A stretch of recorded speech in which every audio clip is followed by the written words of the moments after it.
I think we're conditioned to think that we can do things on our own. And you get so focused on like, oh, I'm going to get up and I'm going to do this and I'm going to do this and I'm going to go here. Da, da, da, da, and it's me, me, me, me, me.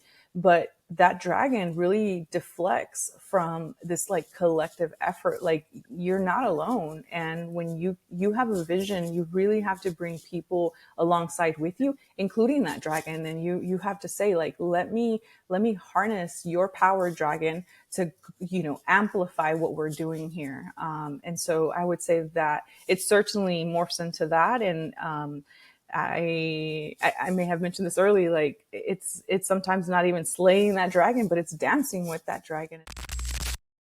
We're your co-hosts, Vicky and Laura, and this is the Resilient Entrepreneurs Podcast, the ultimate guide for ambitious business founders and startups. Hear from business heroes who've faced unexpected challenges as we unpack how they slayed their dragon and reignite your instinct to conquer your dragon. Marcela, thank you so much for joining us today. We're really looking forward to this conversation. I expect it'll be a lovely and deep one. And as we are, big fans of storytelling, we love to hear your story. So tell us about the start of your entrepreneurial story. Thank you, first of all, for having me. I'm super, super excited and honored to be here this morning with you, or this evening, as we know that we're across 3 different time zones. My story really begins back in my mother's apartment, our apartment, when I was a little girl. I didn't know it at the time, but she was building my entrepreneur muscle. We grew up in pretty extreme poverty.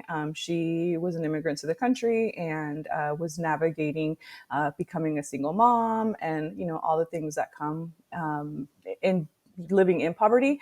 And she one day said, you know what, I'm going to teach you about business. And she went to a local big box store that you can buy in bulk. And she bought chips and she bought M&Ms and she bought drinks.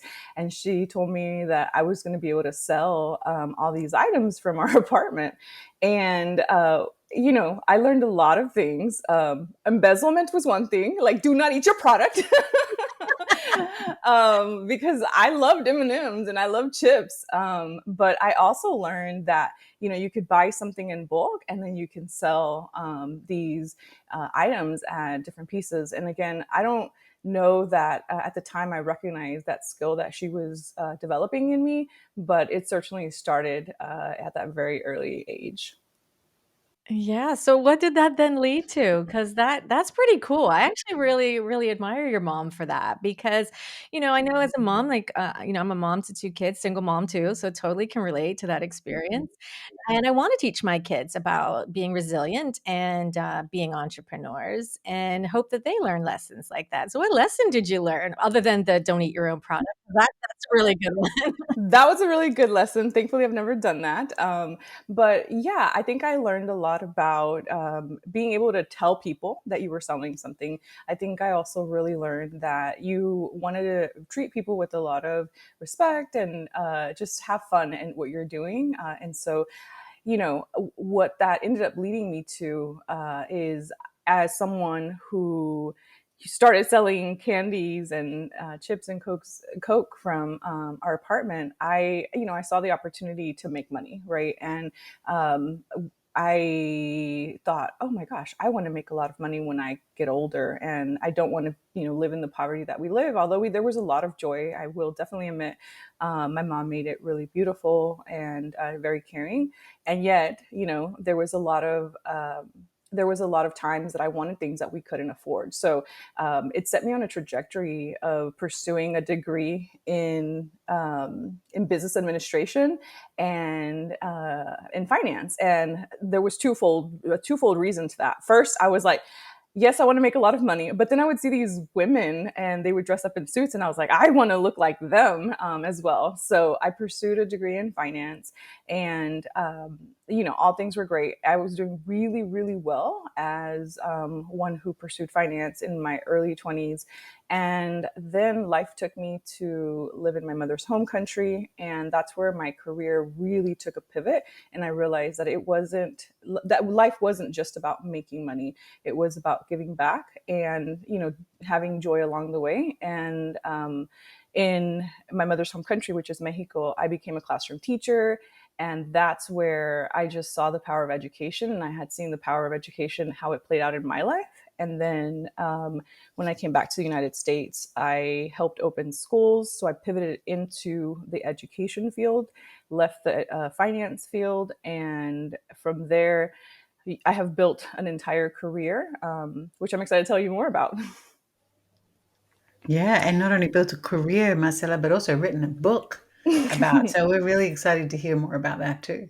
Yes, no, definitely. So when I, opened up schools in the Austin area, in neighborhoods very similar to the one that I had grown up in, beyond using my operational skills and financial skills, and also really tapping into this power of education, what I saw and what I experienced was working alongside families that represented my mom, and it just really touched me when I would see parents like show up to the school and want genuinely support to navigate the educational system.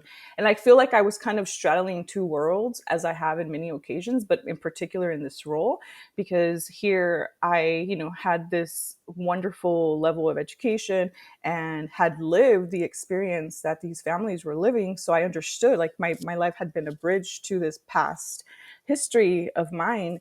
And it just gave me a passion and desire to study, I would say, the field of family and community engagement, which I didn't know was a field until I continued, exploring and interrogating this question, this thing that was like thumping in my heart, like, how can we help families become the best advocate for their kids so that they can live out their hopes and dreams? And that led me to Harvard Graduate School of Education, where I met Dr. Karen Mapp, who is a renowned guru, who's also been to Australia, who will be here in Houston next month. And she's a phenomenal woman.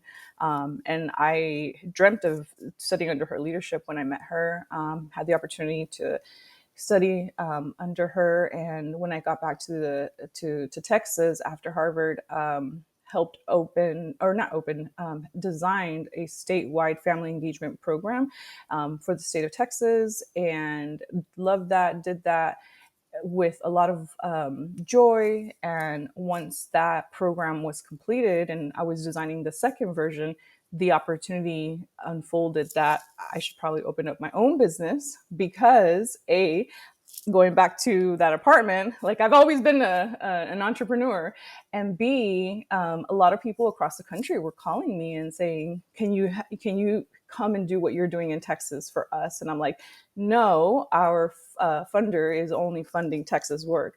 And then it became like, well, why not? And so then I founded designEDengagement in 2019. That's amazing. And what was that start like when you first launched and you started to expand? Like, how hard was that? Because a lot of people are afraid of taking that leap, because you went from something secure and well funded and, knew exactly what to expect, versus now starting something yourself. So a lot of people, that first step is the part that holds them back. So tell us about what that was like for you. Yeah, there were some internal things and there were some external things. The internal ones, I would say, were a little difficult, right? And there was a lot of mental models of like, am I good enough? What am I doing? Am I ready? Do I need to go back to school? Do I need to create a massive plan like they say? Do I need this? Do I need that? A through Z through Q through FR 756. Like, everything comes through your head, right? And if that wasn't hard enough, I had an amazing friend, Rob. I know you're going to listen to this, and Marlene. They've just been incredible champions of me for a long time. And during their birthday dinner, Rob's birthday dinner, he mentioned, like, it's like jumping out of a plane. Like, you have to know you have a parachute around you, and when you need to pull that parachute, wear your parachute. And that's exactly what it's like when you open a business. You don't know when you're going to hit the ground. You know you're going to hit it, but you also know that there's going to be people that you can pull on to cover you. So the internal was hard, but thankfully I had people in my life like Rob and Marlene to say, you got this, you can do this.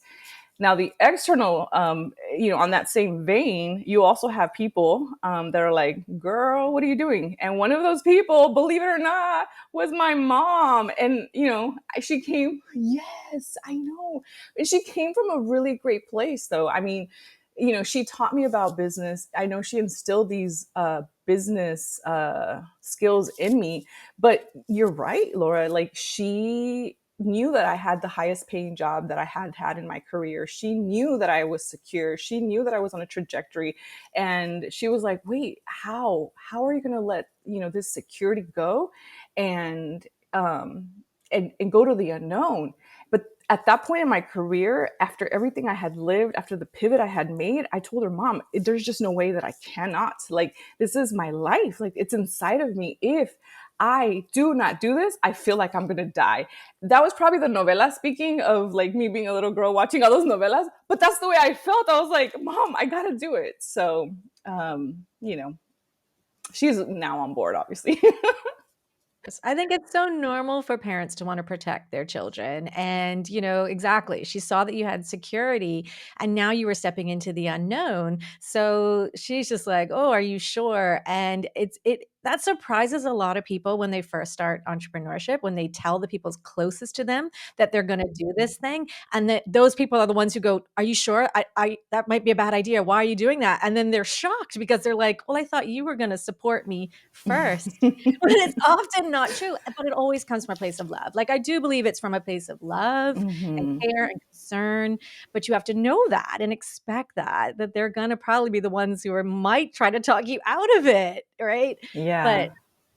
but then when you have the conviction inside of yourself, that's what pushes you through. And they're going to get on board. Of course they are. Once they see how serious you are, that it comes from your heart and there's something you have to do. Mm-hmm. Yeah, that's amazing. So what does that impact feel like to you? Because now you're being able to impact so many more people. What's that feeling like? That has to be amazing. It is amazing. It feels surreal. I feel incredibly grateful for all the life opportunities that have come my way from making that bold decision. I think that every experience has been leading me to even where I'm at now. And interestingly, I feel like it's only the beginning. I feel like I get to one summit in this entrepreneur journey, and then I can see the next one. I'm not there yet, but I can see it. And it feels incredibly exhilarating to know that what I'm on a mission to do is I can see it, I can like hear it, and that's just exciting, and it gets me up every morning with a lot of joy and ready to do really fun and hard work. Hang on, hold that thought. I apologize for the interruption. I just wanted to take 15 seconds of your time to thank you for being a part of this growing community of resilient entrepreneurs. If you could do us just one massive favor and subscribe, you'll be notified of the next great episode of this podcast. And speaking of great episodes, let's get right back to it. Yeah. Marcela, please share with us, what is the next summit? Yes. Well, like you mentioned, I did release a book in December, and that was amazing and a whole journey on its own. And now I think that the next summit that I see is doing a movie. I really want to do like a documentary movie to bring life to this reimagining of a model of how families, educators, and community work together. And I think part of it is this like real aspect of showcasing the behind the scenes, right? The hard working, the love that families pour into their children, and then also elevating the tensions that they face from structural systems that make it very difficult for them to really help their children. So it seems, if you would have asked me this in 2019, I don't know that that's what I had. But now that I've been doing some work, I'm like, well, not only do I want people to read about it, I want them to see it. And I feel like a movie is a great way for them to see it or a documentary. Absolutely is. Yeah. I wasn't expecting that response. I'm excited for you. That's amazing. That's Yes. amazing. Yeah, Yeah. absolutely. Mostly for minority or women of color with their children, right? We're not talking about mainstream American education system. Is that right? Well, I would say mainstream America has changed its demographics. I think one of the things that we take for granted is we're time warped. We have a system, right, that doesn't reflect mainstream America, and mainstream America is very diverse now. So I would even say that it's for all of America to really rethink, actually all the world, because one day that's another summit is to go global. And I really think that it would benefit all families to really rethink the way we collaborate. It really comes down to humanity. Like, we don't get to pick the circumstances that we're born into, but we do get to pick how we help one another to have a better life. And so, I think to start, because you can't. What do they say? This idiom is so funny because I'm like, I would never eat an elephant, but that idiom, like, you eat an elephant one bite at a time, it's such a massive vision that I do believe that, like, my initial work has been heavily in the Latino community, as a daughter of immigrants, as one who speaks Spanish. But really, the end goal is for all children, regardless of their economic status or familial makeup, to benefit from partnerships. Yeah. Let's talk a bit more like what those partnerships are, because I think that's a really good point. And I think education is a place that really needs to evolve. I think it's been in the same place for a long time. As a mother of kids going through an education system, I see it from the outside looking in now, and I can see the gaps. I see how, especially with AI now, like how much it needs to change. So like what do you see as like the main need for it to kind of help these kids become the most successful versions of themselves as they, get through the system and then graduate and move on in life? I'd really love to hear your opinion on this. Yeah, I mean, I do think that we have to rethink education. We are living in a global world. I do think that some of the systems that we have in place are just what Pablo Freire, in the book Pedagogy of the Press, talks about, of like the banking model, just pouring knowledge to children instead of like instilling and inciting critical thinking and love of learning and joy of learning. Like, that's what education should be like. You should be a child that can come to school that is like extremely excited to dig into something that you're passionate about, versus like, here's the set curriculum and this is what you got to learn. So I think that needs to change. And that's, I would say, what they call this technical challenge, right? The way we educate our children. On the adaptive side, meaning the things that we have to change around beliefs, behaviors, and mindsets, it's really how we come together. And right now there's a lot of discussion around like funding and the structures of schools, and um, the policies, and school safety, right? There's a lot of issues. And what we need to do is come together as different interested groups of people who are invested in the leaders of tomorrow. And the leaders of tomorrow are the children that we have in schools today. And so when we think about these issues, we need to have these coalitions so that we can have conversations of how we can ensure schools are safe so that our kids can come to school and do their job, which is learn, and how we can ensure that systems like public health are supporting our students so that they have all the necessities that they need, and we don't put that pressure on the schoolhouse. We can have conversations around housing and workforce to ensure that kids are living in safe environments, and can again lift off the burden of not being of being homeless, or these determinants that really put pressure on the schoolhouse. So there's a lot to unpack. We would probably need a lot of time together to talk about that, but you can have me talking all day every day about the things that we need to change. We do like to solve the world's problems on this show. So, we've made a good start today. I love that. I love that. Well, I love thinking about how to solve the world's problems. So you got your gal. Well, we have to. We have to talk. We have to talk about it because even if I'm not capable of solving a problem or you're not capable of solving a problem, somebody listening might be, right? So that's why it's important to have conversations. And I do absolutely believe education is at the core of society. Like everything evolves around that. And like you were saying, it's about the partnership of everything. It's home, it's health, it's safety, because how is a kid going to come to school excited to learn if they're worried about their safety, or if didn't get breakfast, or if they have family problems, right? So much of it is beyond just walking into a school and there being a perfect education system, when there's all these other factors at play as well. So it's huge and it's not easily solved at all, but it is so important to have these conversations because it affects people of diverse backgrounds and coming from, poor areas and stuff so much more than those who start with privilege. So that's why we have to continue to have these conversations. So Yeah. thank you for doing what you do. And I love your mission, and I'm 100% on board with you having this documentary because I do believe you're right. People see it. It's a whole lot different than reading about it. Hmm. Right? It's putting it right out there, and I think you're going to put that into the universe by just talking about it. So you talking about it. Netflix is calling. They're going to say, Hey, what's up? "Let's do this. Let's do this." Steven Spielberg, if you're listening. Come through, come through. Just send him the episode. Just let him know. Yeah, Yeah. yeah, But that absolutely. brings up to a good point, right? It's about action and it's about taking action. So talking is important, but so is taking action. So what action are you taking?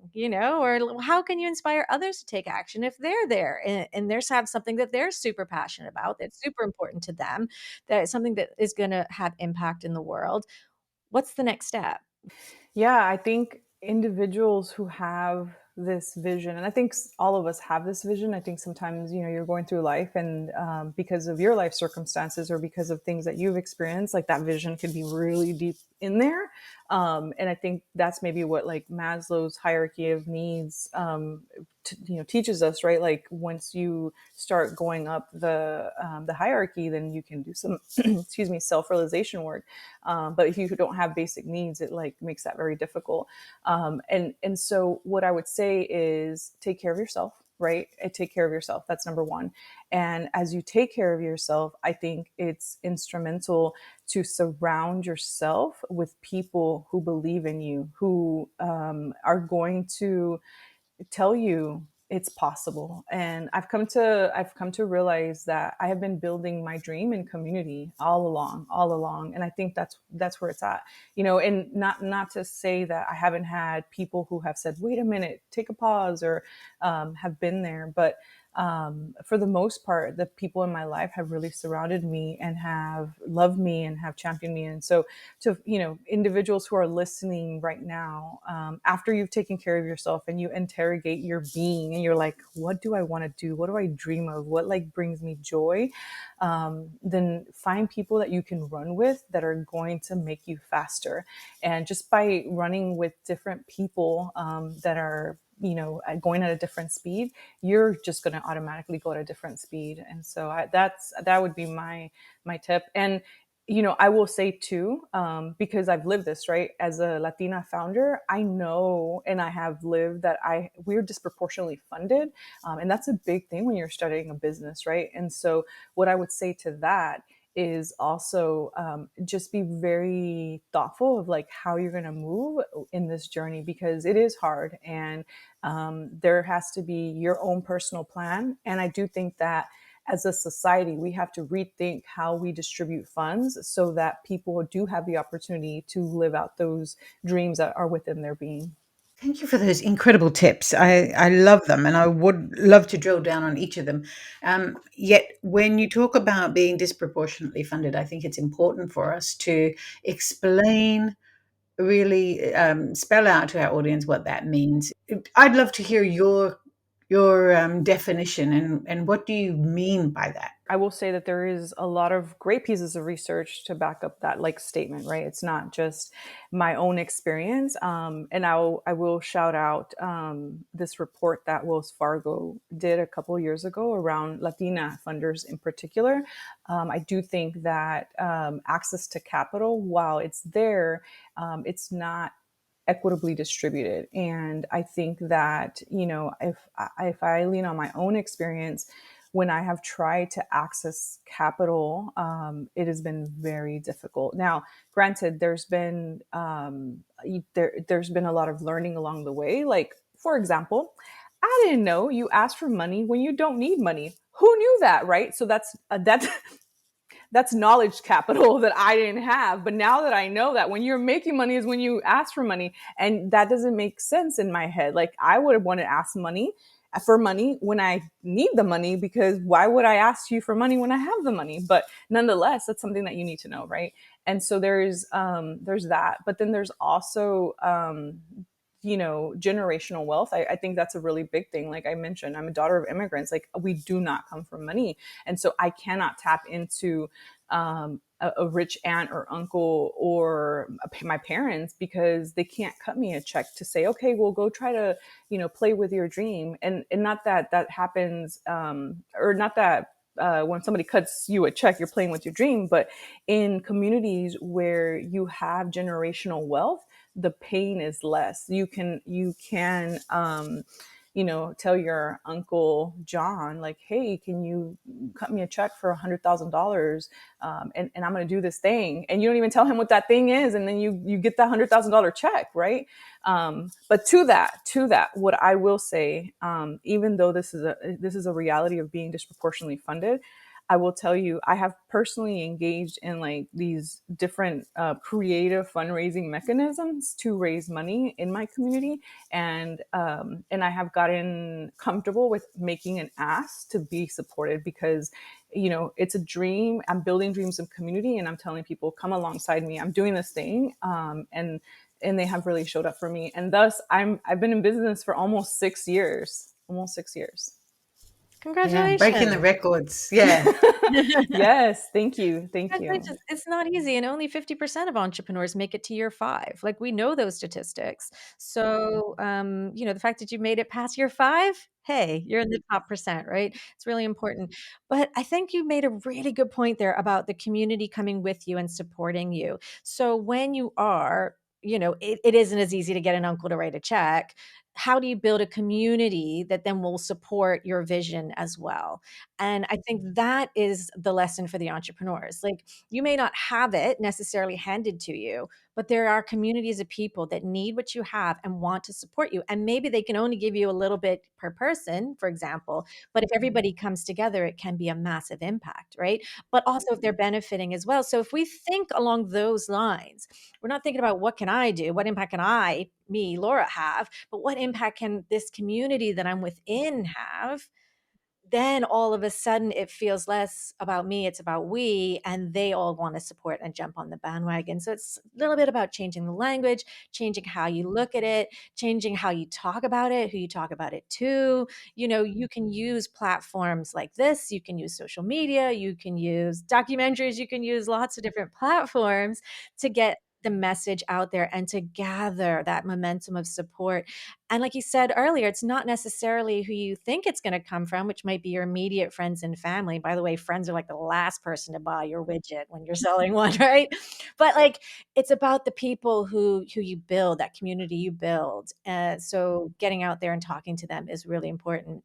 Do you do any speaking engagements as well? Is that something that you do? I absolutely love that experience, and I do take on speaking engagements. It is, I think, an opportunity to share out what you've written in a way, and what's on your heart. And I think that it's nerve wracking because you're in front of an audience, just like the way you're putting your words in a book. You're like sharing your heart.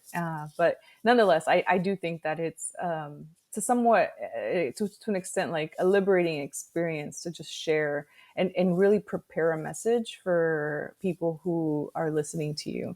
I can think about one experience that relates to this. I was invited a couple years ago to speak on being your best version, mi mejor versión. And I remember just, thinking and designing for that session, and thinking that I was going to have a room filled with Latina women, and I wanted them to walk away knowing that they were capable and that they had all the tools within them and among us, right?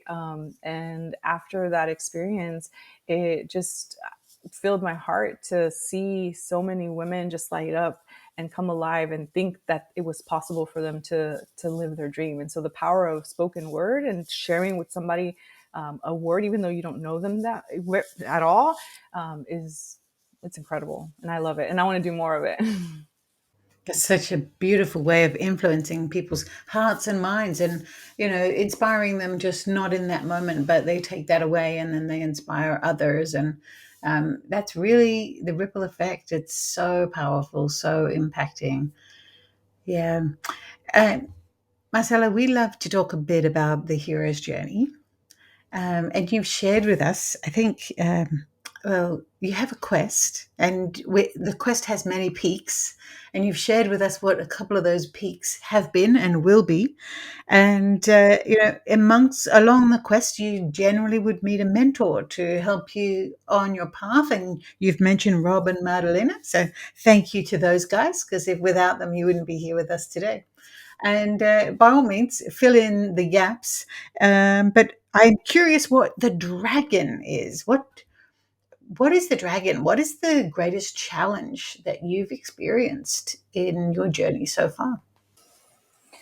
Ooh, yeah, I feel like that dragon is at times it that dragon is like a chameleon. I would say like a chameleon dragon. It changes, and there's been these different um, identities that this dragon takes on. I think at times it does go back to this like internal dragon trying to attack my being, like, oh, what are you doing? Like, oh, you really think you're going to be doing this? And I have to be like, yes I am, and put your weight. Or there is sometimes that I'm like, no, you're right, you know what, and I'm just going to sleep for a little bit because you've crushed my heart right now, and that's okay, right? Because sometimes the dragon wins for the day, but you get up the next day and you're like, all right, let's go at it again, dragon.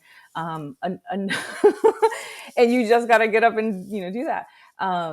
But the other thing that I would say that I think this dragon um, forms into is the pressures of like the systems that are in place. And I think one of the systems is, and Laura, you were kind of alluding to this, I think sometimes because we live in a capitalistic society, I think we're conditioned to think that we can do things on our own. And you get so focused on like, oh, I'm going to get up and I'm going to do this and I'm going to do this and I'm going to go here, da, da, da, da, and it's me, me, me, me, me. But that dragon really deflects from this like collective effort. Like, you're not alone, and when you have a vision, you really have to bring people alongside with you, including that dragon. And you have to say like, let me harness your power, dragon, to amplify what we're doing here. And so I would say that it certainly morphs into that. And I may have mentioned this early, like it's sometimes not even slaying that dragon, but it's dancing with that dragon, and it's saying like, be part of this, because without you I can't do it. And that goes into like more, I guess, existential thinking, right? Of like this inner voice that you have.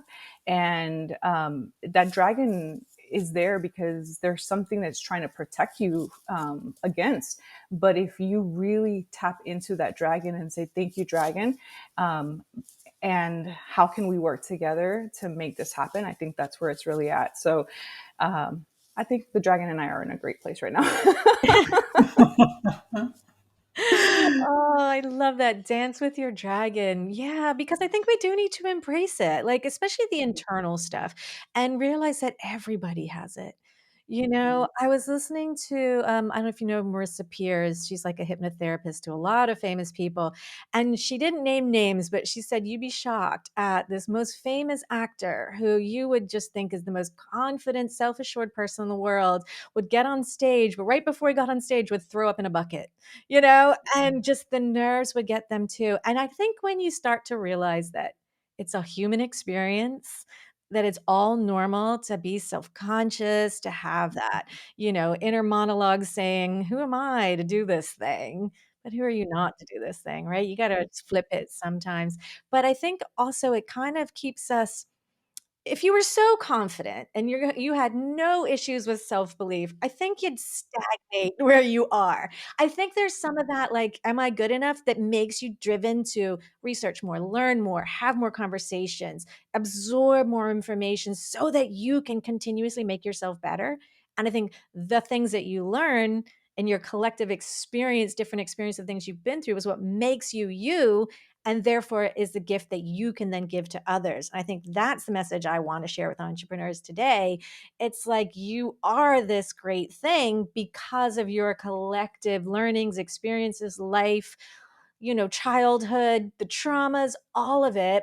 It's how you've grown through that, danced with your dragon or slayed it or whatever you needed to do, but know that it's all human experience. I think that's what changes it. And that's what gets you on the stage, as nervous as you might feel being on it. But then, like you said, you ended up with the impact, like the power of impacting all of those women and giving them the opportunity to grow and to maybe learn their voice and maybe do their thing. And I just think that's so, so important to get across to people. Like, it's just normal. Don't let it stop you is the key. I agree. Don't let it stop you. What advice would you give to people who were you, or to yourself, 15, 20 years ago? What advice would you give yourself if you were like, should I build this parachute? I'm really scared to jump out of this plane right now. you know? Yeah, no, definitely. Oh, wow. 15, 20 years ago, I would say that, in my wildest dreams, I don't think that I knew that I was going to be here today.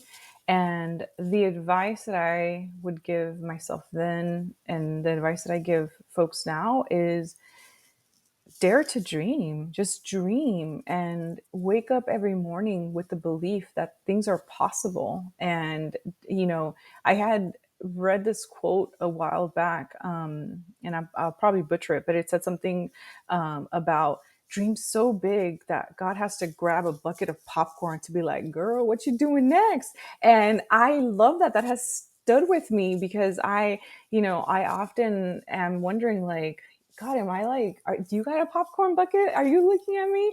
And that brings me a lot of joy. And I think that's how we should wake up every morning, with that like hope, right? That when we're little kids, we're like dreaming about all these things. We're dreaming of dragons, actually. And I think that's what we have to tap back into, is like even our inner child, and not like let all these doubts, all this fear, put a shadow on what is possible. Marcela, you have such words of wisdom. We're called resilient entrepreneurs for a reason. Resilience means different things to different people. What does it mean to you? Mm. You know, for me, it means to keep going, to never give up. It has not been easy, but it's knowing that I have a purpose, I have a vision, and that I need to work really hard to surround myself with people who can make me bring this vision to life. And for me, that's what resilience means. It's just showing up every single day and with a steadfast belief that it is going to happen. It may not happen in my lifetime because it's a massive system that I'm trying to change with people. But if I wake up every single day and do the work and bring people along with me, I think that's the resilient part. What will happen if you don't do it? If you're not on this path? Yeah, it's like what I told my mom. I mean, tapping back into the novela, I'm gonna die. Like, I just, I just don't know how to put it. Like, there's been times when, in my company's history, that I'm like, oh man, I don't even know like how I'm gonna make payroll, or oh no, I don't know how this is gonna happen, and some people have been like, well, do you think it's a great time for you like to go get a job? Like I have a job, right? But like a W-2 job, and I'm like, that's salary. No, no, it's not a good idea, because if I do it, I'm gonna die, and I don't want to die. And I know that's coming from a place of like resilience and not wanting to give up and maybe stubbornness.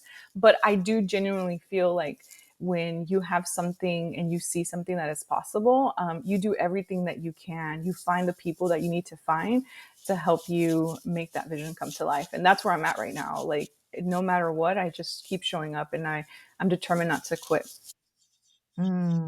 That's it. That's it right there. That is the heart of entrepreneurship. It is so real and the perfect message for anyone who's out there is like struggling, because it is. It's not an easy ride. It just is not. The journey is tough. There isn't often a path. You've got to like forge your own one. And you've got to be brave enough to ask, the community around you for help when you need it, for support, for mentorship, for guidance, for coaching, for mental health, whatever it is, but you've got to be able to work with other people. And I think a lot of solo entrepreneurs don't realize that either. They kind of think, oh, it's just me. I'm just going to do this thing. I'm going to sit in my office and I'm just going to do this thing. You can go so far that way, but you need the community to really take it bigger. And if you really want to make impact, and we love talking to and working with people who want to make impact, it's going to need more than just you. And it's an important message. So thank you. Mm-hmm. I really appreciate this message today. I think you're really impacting people by sharing this and sharing your story, being vulnerable and being honest, telling, your childhood experiences to today. It has a great impact, and it's important. Yes, thank you so much. I really, really have enjoyed the journey, as difficult as it has been, and I am really grateful for the opportunity to share with your listeners. And I hope that someone, sees and not sees but hears this message and says, you know what, I can do it too. I can do it too. And my hope would definitely be for all women, especially Latina women, because representation also really matters. And so, if you're listening and watching, tap in. Tap in. Yeah, and we'll definitely be including places in the show notes, all your details and how people can follow your work and get in touch with you if they're thinking of creating a documentary on a really important topic. Yes, yes, that you can also message me. I'm on all the socials, and you can. I would greatly appreciate that. You've learned how to ask, so you just asked on this show, and I love that you did that. We like to wrap up with three key takeaways, each of us having our own. Laura shared, I think, at least one of them just now about community. Mhm. uh, can I go first? Okay, of course. Because you always steal mine three. Sorry. Go on, Vicky. All yours. Okay, I'm going to say take care of self. Take care of self was number one, and number two is choose your community, and number three is dance with your dragon. Mm. Yeah, I really like that one too. Definitely building on that, the community is surrounding yourself with people who believe in you. Ooh, getting the right people around you too, and bringing them nice and close, I think is really important. I also like what you said really early on about knowing who you can pull as you're building that parachute. Like, who are the parachute people? Like, who are the ones that you can pull on that just kind of lift you up a little bit as you're falling to the ground, trying to figure things out. I think that's really good because it's not always who you think it's going to be. Sometimes that surprises you, right? And I really love Dare to Dream. Yes, Dare to Dream. So, how about you, Marcella? Do you have some takeaways from today you want to share? Yes. I mean, first, the fact that it's three women on the call, I think there's something to be said about building alongside women. And not only are we women, but we're different. Like, I think we're in different life stages. And I think there's so much power in women community. And so the representation this morning, I really love it. I think another takeaway for me is, I love this idea of the resilient entrepreneur, and it just really warms my heart to be seen, and to like have you all have this platform to share out with women and listeners across the world that there is this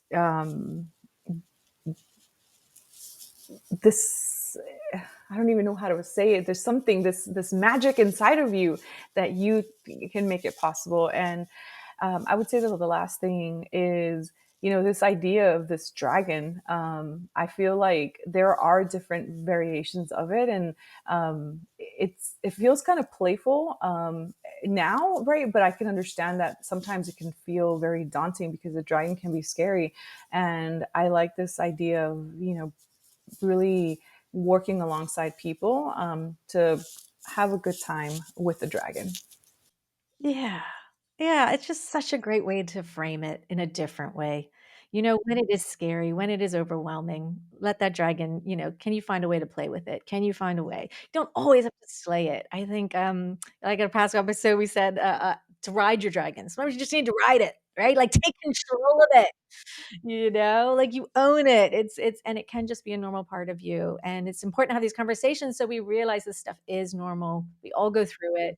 The journey is such a common one, even when we come from very different backgrounds, very different life experiences, and are doing very different things in whatever this entrepreneurship life is for you. So, but the journey is so relatable. So thank you for sharing yours, and thank you for this amazing conversation. And yeah, we just can't wait for your documentary. Please let us know when it's I sure live. will. I sure will. Thank y'all. We'll be the first in line, and we'll be there for the. Do you have like a premiere? Like, come on, invite us to the premiere. We'll come. We'll come to Texas. We'll meet you in Yes. Texas. Amazing. That'd be Yes. amazing. Congratulations on what you've accomplished so far, and all the best for the future. Because I know it's an important, impactful one you're creating. So thank you. Thank you so much. I really appreciate it. And thank you again for having me. It's really been a joy this morning.